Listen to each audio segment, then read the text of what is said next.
Merci pour d'abord pour cette invitation alors que j'ai accepté avec plaisir. Avant un tout petit peu de déchanter, parce que finalement, quand on regarde de près les outils de mesurage de la polyexposition, ils sont pas si nombreux et c'est quand même une affaire assez compliquée. Donc, j'ai un tout petit peu déchanté, mais voilà, en tout cas, je remercie Henri pour son introduction très couvrante, et puis je vais essayer de compléter ça peut-être par une vision un petit peu plus technique, hein, plus liée vraiment aux outils techniques de mesure, alors qu'il n'y a pas la prétention d'être exhaustive, mais plutôt où je vais m'efforcer d'essayer au fond, de donner des tendances. Parfait. Donc voilà, je vais essayer de donner une vue d'ensemble peut-être plus technique que celle qu'Henri a proposée.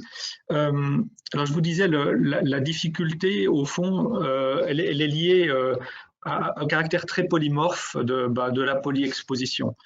J'enfonce probablement des portes ouvertes, mais on comprend bien que le mesurage de cette affaire va être compliqué parce que on a effectivement différentes formes de polyexposition. La première, celle à laquelle on pense en premier quand on évoque la polyexposition, c'est évidemment les coexpositions chimiques, c'est-à-dire l'exposition à plusieurs polluants par la même voie d'entrée en exposition simultanée. C'est le fameux effet cocktail qu'on discute beaucoup dans le domaine de l'environnement.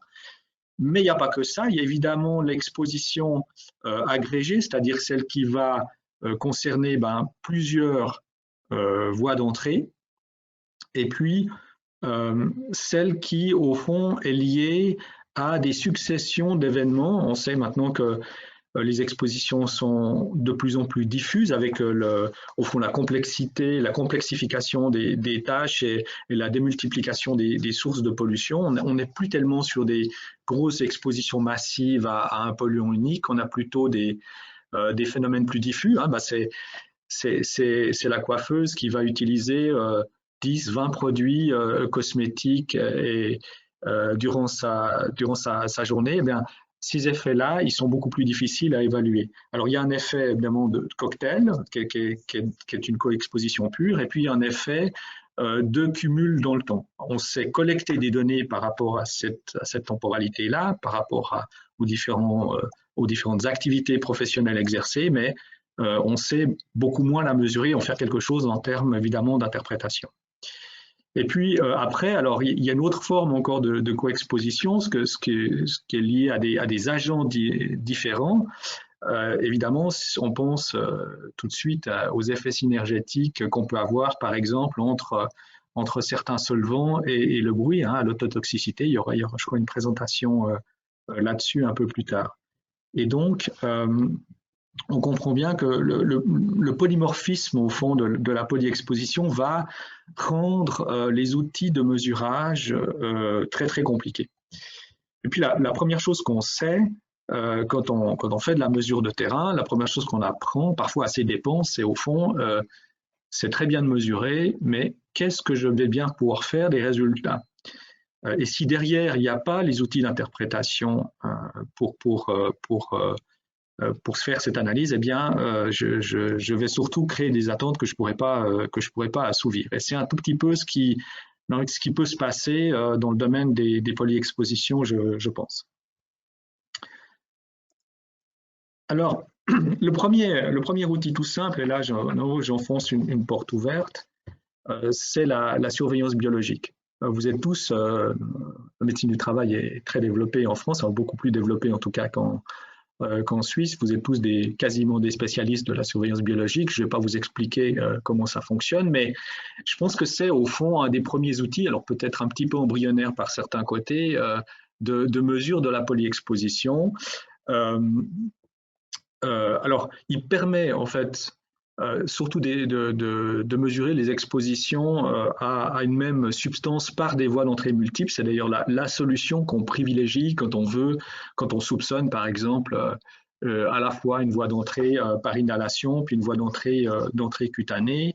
La surveillance biologique finalement a cet avantage d'intégrer les deux sources, puisqu'on va regarder un tout petit peu plus loin dans la chaîne des événements pour se situer déjà au niveau sanguin, beaucoup plus proche de l'organe cible et donc du futur effet.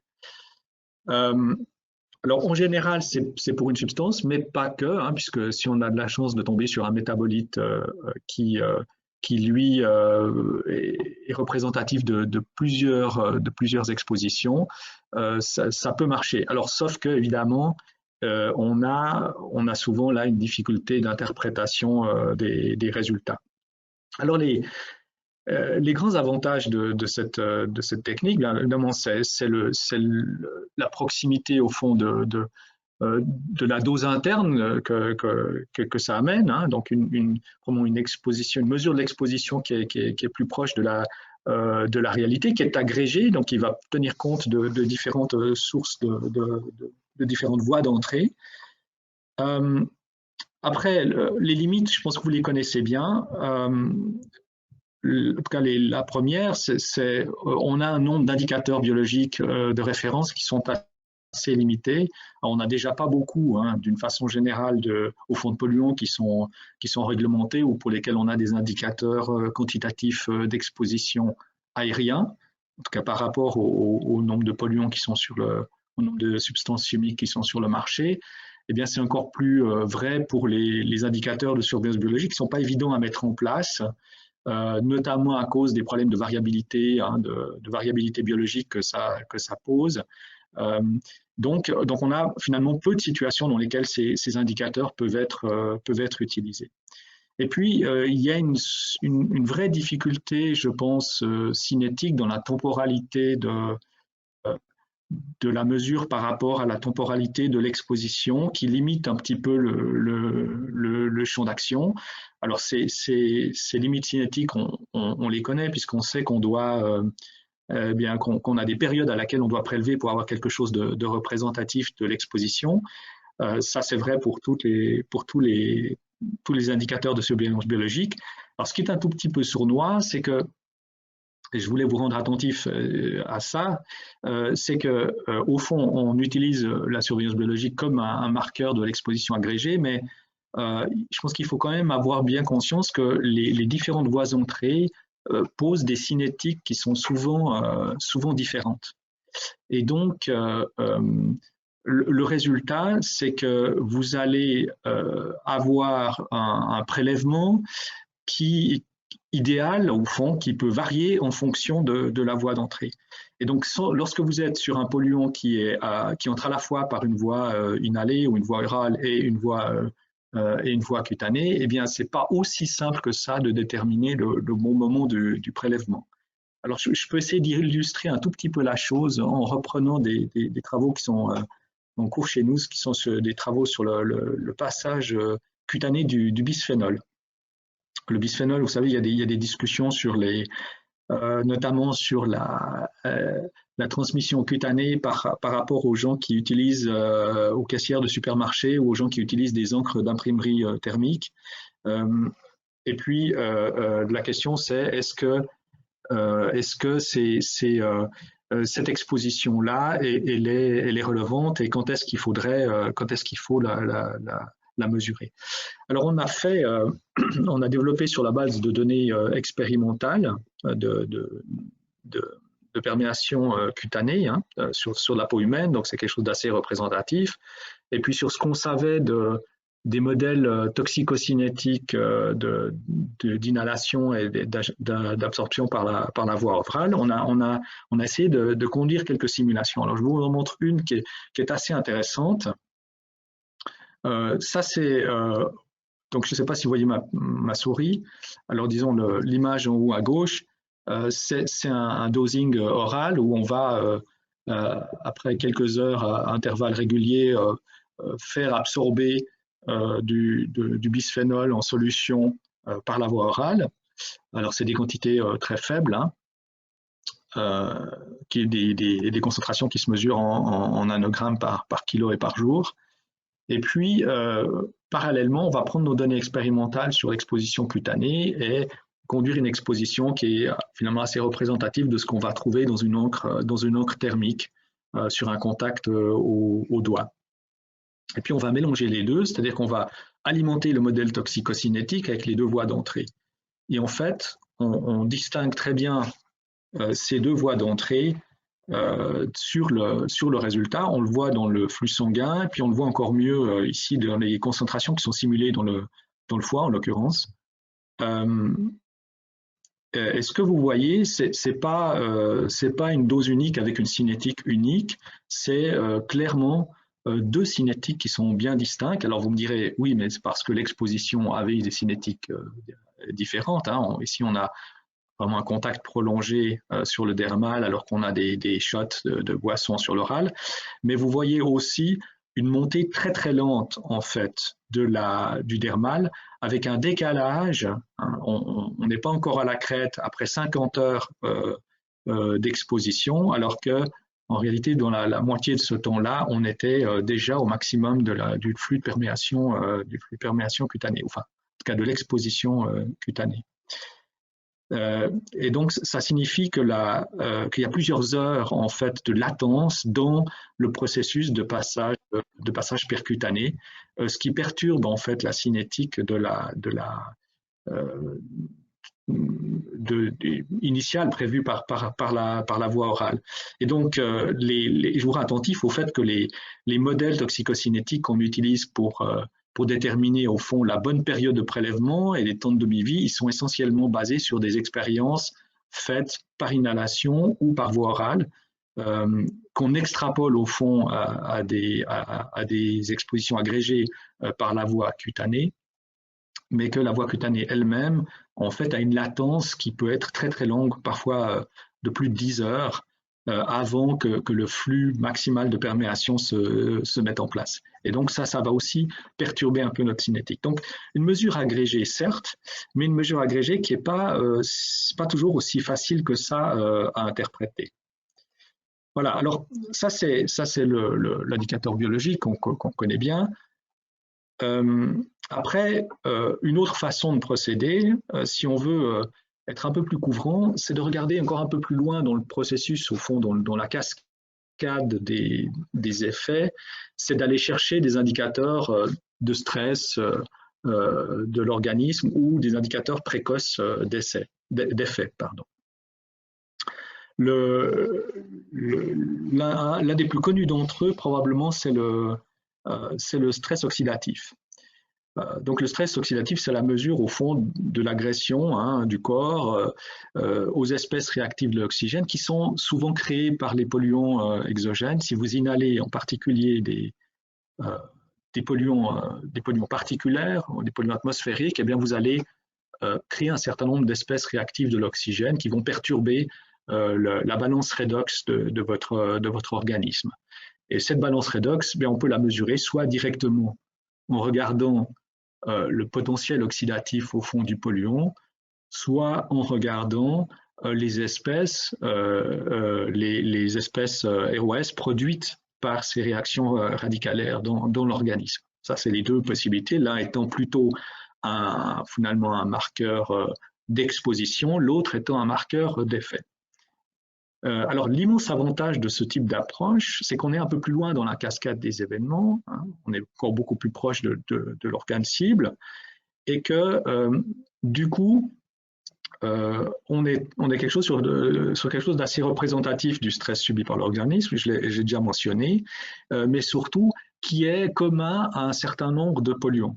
Je vous le disais, la plupart des polluants atmosphériques, des gaz atmosphériques, des polluants particulaires vont à différents degrés provoquer des mécanismes de stress oxydatif. Et donc, c'est une espèce de mesure commune de stresseurs. C'est un indicateur agrégé d'un ensemble de polluants dont, par ailleurs, on a grande difficulté à mesurer l'effet individuellement. Vous savez que quand on mesure des polluants particuliers, on est sur des polluants qui, en fait, sont chimiquement et physiquement très compliqués, et que ce qu'on mesure, c'est au fond une espèce d'indicateur d'exposition. Quand on mesure une masse, une concentration en masse de particules, on est sur un proxy d'exposition qui est très approximatif, puisqu'on sait que la plupart de ces effets sont liés à des réactions de surface et pas à des réactions de masse. Donc, on est déjà sur des métriques qui sont problématiques, où on a du mal à identifier correctement le bon indicateur de mesure d'exposition dans l'air. Et là, évidemment, c'est très intéressant parce qu'on va aller sur un marqueur qui est beaucoup plus agrégé et beaucoup plus proche de l'effet. Là, je prends l'exemple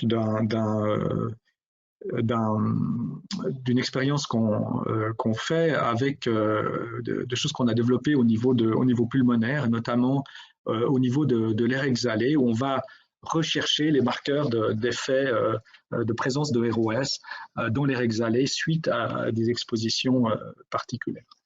Alors là, la chose un peu plus compliquée dans cette affaire, c'est que vous avez souvent pas vraiment de référentiel, que les référentiels pour ces marqueurs agrégés, ils sont complètement à construire. On ne peut pas dire qu'ils existent réellement. Alors, quand vous avez dit marqueurs agrégés d'effet ou d'exposition, ben vous avez aussi dit variabilité biologique, vous avez aussi dit qu'il y avait probablement une variabilité liée à l'âge, une sensibilité à des polluants qui n'ont rien à voir avec l'activité professionnelle, par exemple au tabagisme, qui vont évidemment perturber cette mesure. Et donc, il va falloir travailler essentiellement, peut-être pas dans une mesure absolue, mais dans une mesure relative, où il va falloir essayer de mettre en relation une concentration externe de polluants avec un niveau de présence de ROS dans l'organisme, ou un niveau de présence de ROS dans l'organisme versus l'apparition d'effets ou la comparaison des populations avec ou sans effets sur la santé. Et donc, ce sont des approches extrêmement intéressantes, mais très agrégées, qui sont des vraies mesures de la coexposition, mais pour lesquelles on doit créer complètement les référentiels et les valeurs de base, en quelque sorte. Donc, il y a encore énormément de travail sur ces indicateurs-là. Un autre indicateur qui, au fond, présente un peu les mêmes caractéristiques, c'est les micronoyaux, alors qui sont encore un peu plus loin dans la chaîne de manifestation des effets, si je peux dire ça comme ça. Les micronoyaux, alors sans être le spécialiste du domaine, vous connaissez sans doute ça, c'est une mesure du dommage cellulaire, donc ça concerne plutôt des polluants qui sont cancérogènes. Par contre, ça va réagir à plusieurs de ces polluants dès lors qu'il y a une similitude dans le mécanisme d'effet. On est un peu dans cette logique de la toxicologie moderne avec les mode of effects, où on va se concentrer sur les différents chemins toxiques et modes d'effet, et où on voit que certains d'entre eux sont communs à un certain nombre de polluants. Et c'est exactement ce qui se passe. On va, au fond, agréger la réponse de l'organisme à un ensemble de polluants possiblement cancérogènes. Donc ça, c'est extrêmement intéressant parce qu'évidemment, c'est une mesure qui permet tout de suite de travailler sur des effets cocktails, sur des expositions multiples. Alors, qui permet aussi de travailler dans le temps, ce que je n'ai pas dit pour les ROS, où là, on a un temps de latence qui est plus court, mais sur des marqueurs comme les micronoyaux, on voit aussi l'exposition passée. Et donc là, la temporalité est intéressante. On peut aussi, d'une certaine façon, travailler sur ces questions de cumul d'exposition. Alors là aussi, c'est un marqueur sur lequel on doit créer des référentiels. On sait qu'il y a une évolution importante avec l'âge, avec le tabagisme. En l'occurrence,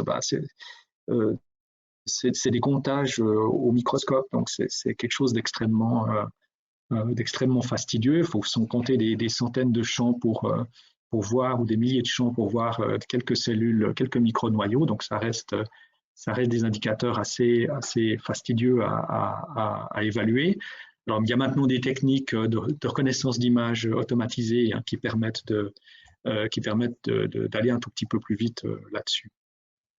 Voilà, je vous ai juste montré des photos ici d'exemples de micronoyaux.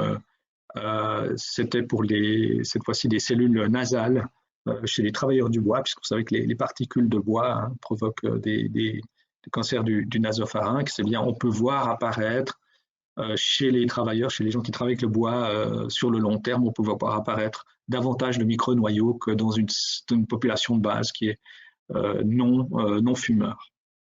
Voilà, le micronoyau, ben, il présente un peu les mêmes caractéristiques que le ROS. On est sur un marqueur agrégé avec la difficulté, au fond, qu'il faut créer les référentiels, souvent travailler en comparaison avec d'autres situations, et comparer l'exposition et le marqueur, ou le marqueur et la pathologie. Ça, c'est la première approche. Au fond, ces marqueurs, cette approche de surveillance biologique, cette approche par marqueur, au fond, elle part de l'hypothèse qu'on connaît assez bien le mécanisme toxique et qu'on va trouver quelque part dans la chaîne des événements un indicateur qui va réagir à un ensemble de stresseurs. C'est une approche tout à fait intéressante, mais qui est très pointue et pose des difficultés techniques. Après, on peut regarder ça, et c'est vraiment un autre regard, et un regard que probablement la santé environnementale a beaucoup plus développé que la santé au travail, c'est de dire, bah, au fond, je me fiche du mécanisme en disant, le mécanisme n'est pas tout à fait important, ce que j'ai, c'est un ensemble de variables d'entrée, un ensemble d'éléments d'exposition, et puis possiblement un ou plusieurs pathologies à la sortie. Et donc, indépendamment du mécanisme, je peux regarder ça d'un point de vue statistique en essayant de corréler différents marqueurs, soit au niveau de l'exposition, soit au niveau de l'effet ou de la pathologie. Il y a plusieurs façons de regarder ce problème multivarié. Évidemment, une grande classique, c'est les démarches omiques comme la protéomique. On va finalement regarder l'empreinte protéomique cellulaire, et puis on va comparer cette empreinte. Donc, on a évidemment une forêt de pics absolument immense, hein, donc on est dans le big data, hein, on est dans le data mining, on va un tout petit peu à la pêche, où on va créer cette espèce d'immense forêt de pics d'un profil protéomique, puis on va reproduire ça sur des sujets non exposés, et puis après, on va regarder à quoi ressemble ce profil, s'il y a des patterns ou des configurations qui ressortent de ce profil sur des indicateurs multiples, et puis après, on va regarder ce qui se passe chez les exposés et voir si on voit une variation de profil en partant du principe que cette variation, elle s'exprime, elle est liée à une multi-exposition ou à des marqueurs multiples dans le profil. Et donc là, on a une approche qui est très puissante au niveau du calcul, qui a l'avantage de ne pas nécessiter une connaissance fine du mécanisme toxique. Après, évidemment, ça pose la question de la mesurabilité, hein, est-ce qu'on est sur les bons indicateurs, et ça pose la question de l'interprétation, puisqu'on se retrouve avec des gigantesques sets de données, et que c'est en fait en pratique assez compliqué d'interpréter ça et de pouvoir en faire quelque chose en termes de prévention. Vous voyez. Alors il y a des approches un peu intermédiaires à ça, où disons multivariées sans passer par la protéomique ou par les outils de big data. J'ai trouvé cet exemple. À nouveau, je pense qu'il n'y en a pas énormément en santé au travail. C'est quelque chose qui, à mon avis, doit se développer. Là, c'est une vision aussi statistique multivariée, mais d'une problématique plus classique, où on va, en fait, c'est une publication de Jian, qui va regarder en fait les corrélations entre la présence de polluants, de concentration de polluants dans les piscines, de produits de désinfection, et puis des marqueurs d'inflammation. Donc, ils vont mesurer plusieurs polluants et simultanément mesurer les marqueurs d'inflammation chez les sujets non exposés et chez les sujets exposés. Et puis, plutôt que d'essayer de faire une relation 1-1 entre un polluant et un marqueur d'inflammation, eh bien, on va faire des corrélations multiples. On va regarder d'abord si les polluants sont corrélés entre eux et finalement, quels sont les polluants qui apparaissent comme étant essentiels ou l'ensemble de polluants qui apparaissent comme étant essentiels dans la caractérisation de l'exposition et leur relation avec le profil des marqueurs d'inflammation. Et ça permet en fait de réduire significativement le nombre de variables qui vont expliquer ce phénomène. Là, on a passé Diane explique qu'il a réussi à passer à 3 variables sur 4 mesures d'exposition, sur 4 paramètres mesurés d'exposition, et seulement 8 marqueurs d'effet sur 13. Alors, c'est un bel effort, le principe est extrêmement intéressant, on est sur une logique multivariée. Après, à nouveau, qu'est-ce que vous en faites concrètement en termes de prévention et possiblement en termes de réglementation? Un autre exemple, et je vois que le temps passe, je ne vais pas faire très long. À l'extrême, c'est la logique de l'exposome, où on va faire du data mining sur finalement l'historique d'exposition et la présence ou pas d'apparition de pathologie, en considérant qu'il y a un ensemble multiple de variables d'entrée et de sortie à notre système. Et à nouveau, sans considération mécanistique. Alors ça permet aussi de découvrir des nouvelles relations entre l'exposition et la pathologie. Un exemple tout simple, c'est cette test qui avait été faite avec le RNV3P, où on va identifier des couples solvants et pathologies qui jusque-là n'avaient peut-être pas été identifiées grâce à ces types de techniques multivariées. Alors évidemment, à nous, très grande puissance de calcul, indépendant de l'hypothèse mécanistique, mais ça requiert une base de données importante. Alors, si on est sur la pathologie, l'utilisation qu'on peut en faire en réglementation, il est clair. Si on est sur des marqueurs d'effet, c'est beaucoup plus compliqué.